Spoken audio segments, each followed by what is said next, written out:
गाय और शेर। एक पहाड़ी के नीचे रामगढ़ नाम का एक गांव था। गांव के सारे जानवर हरी घास खाने के लिए सुबह उसी पहाड़ी के ऊपर बसे जंगल में जाते और शाम होते होते घर वापस आ जाते थे। हर दिन की तरह लक्ष्मी नाम की एक गाय अन्य गायों के साथ उसी पहाड़ी के जंगल में घास खाने के लिए गई थी। वह हरी घास खाने में इतनी ज़्यादा प्रसन्न थी कि वह कब एक शेर की गुफा के पास पहुंच गई उसे पता भी नहीं चला। शेर अपनी गुफा में सो रहा था और वह पिछले 2 दिनों से भूखा भी था। जैसे ही लक्ष्मी शेर की गुफा के पास पहुंची, गाय की खुशबू से शेर की नींद खुल गई। वह शेर धीरे धीरे गुफा से बाहर आया और गुफा के बाहर गाय देखकर खुश हो गया। शेर ने मन ही मन सोचा कि आज उसकी 2 दिनों की भूख मिट जाएगी। वह इस तंदुरुस्त गाय का ताज़ा मांस खाएगा और यह सोचकर उसने एक तेज दहाड़ लगाई। लक्ष्मी शेर की दहाड़ सुनकर डर जाती है। जब वह अपने आसपास देखती है तो वहाँ दूर दूर तक उसको कोई भी दूसरी गाय नहीं दिखी। जब वह हिम्मत करके पीछे मुड़ी तो उसे सामने शेर खड़ा हुआ दिखाई दिया। उस शेर ने लक्ष्मी को देखकर फिर से दहाड़ लगाई और लक्ष्मी से कहा, मुझे 2 दिनों से कोई शिकार नहीं मिल रहा था। मैं भूखा था, शायद इसलिए भगवान ने मेरा पेट भरने के लिए तुझे मेरे यहाँ पर भेजा है। आज मैं तुझे खाकर अपनी भूख मिटा लूँगा। शेर की बात सुनकर लक्ष्मी डर जाती है।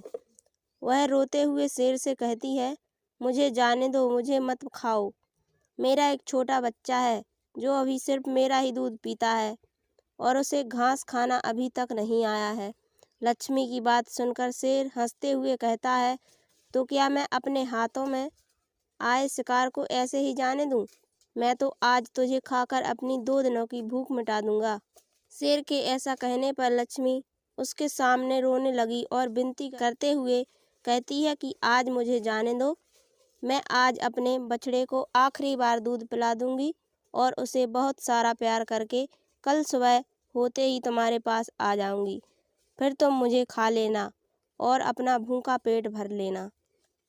शेर लक्ष्मी की यह बात मान जाता है और धमकी देते हुए कहता है कि अगर कल तू नहीं आई तो मैं तेरे गांव आऊँगा, फिर तुझे और तेरे बेटे दोनों को खा जाऊँगा। लक्ष्मी शेर की यह बात सुनकर खुश हो जाती है और शेर को अपना वचन देकर गांव वापस चली जाती है। वहां से वह सीधे अपने बछड़े के पास जाती है, उसे दूध पिलाती है और बहुत सारा प्यार करती है।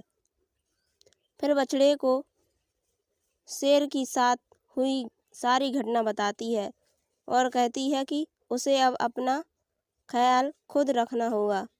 वह कल सुबह होते ही अपना वचन पूरा करने के लिए शेर के पास चली जाएगी।